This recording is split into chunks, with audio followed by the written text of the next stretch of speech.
When I moved to southern Dallas 3 years ago, I found out that the neighborhood I live in is notorious for stray dogs. They would run through our backyard, a whole pack of dogs. We would hear them fighting at night. They went through our trash. People walked around the neighborhood with large sticks just to fend off a stray dog. In trying to figure out what I could do, I met this whole network of rescuers who went out and captured dogs themselves and rehomed them. So I decided to do it here myself with the help of some rescues. The goal was to fix a problem.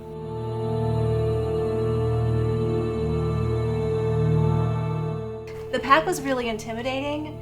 There was Petey, who was a scary, broad-shouldered pit bull. There was Tattler, the matriarch, May, the baby, Emma, who only left Tattler's side when she roamed at night with this mysterious packmate we only saw in shadows.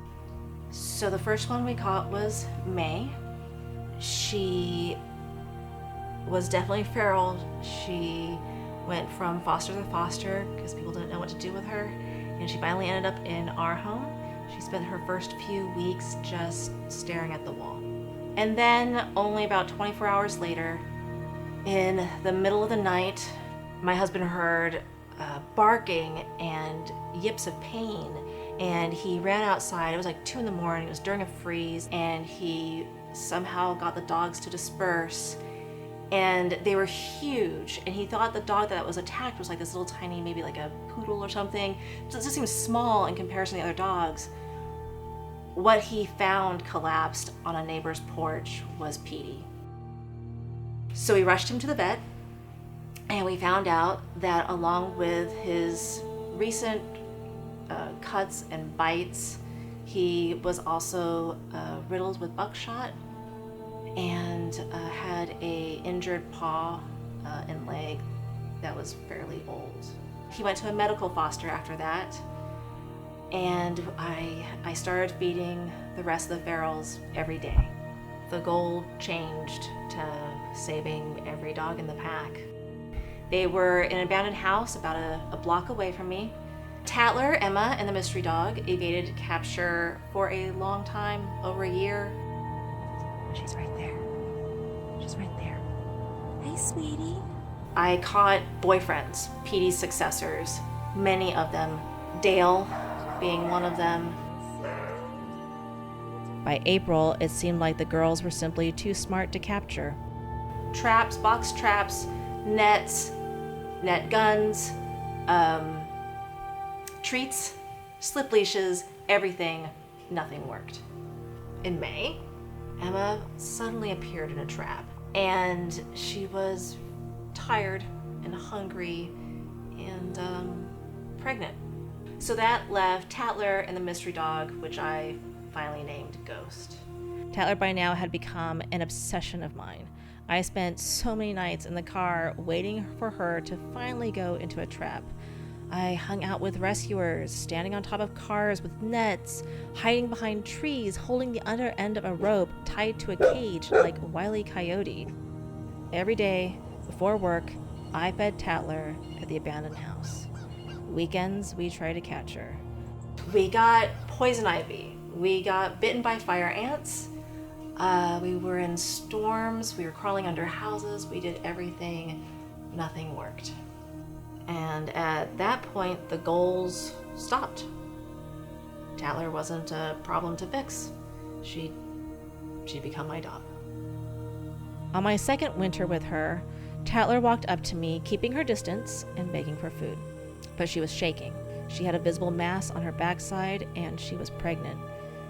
And I didn't think she'd survive the winter. So we were desperate, and we did the last resort, and we called a professional to help us catch her. When we get her, we're going to take her straight to the vet. We get her shots, and maybe get her spayed immediately, so no more puppies, and that's the big thing, just getting her to the vet and getting her healthy. That's the game plan.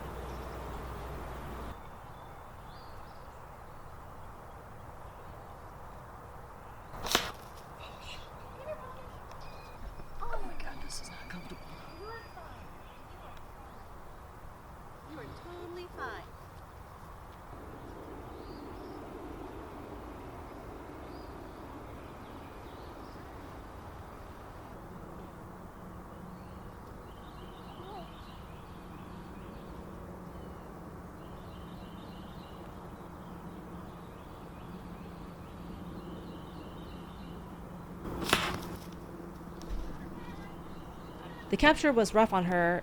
She fought hard, assuming we were trying to kill her. Ghost was finally visible, never leaving Tattler's side, as we did everything to catch her that morning. And when it was done, Tattler was rushed to an ER vet. 3 surgeries, heartworm positive. It seemed pretty clear this was her last chance.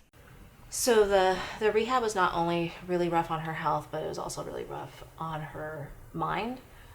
She was about 7 or 8 years old, so she had never been in a house. She'd never been on a leash. She knew nothing about being a domestic dog.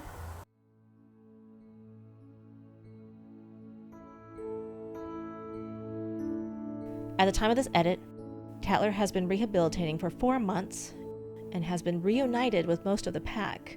She's living with May, Ghost, and Dale, and gets frequent visits from Emma. She now does walk on a leash.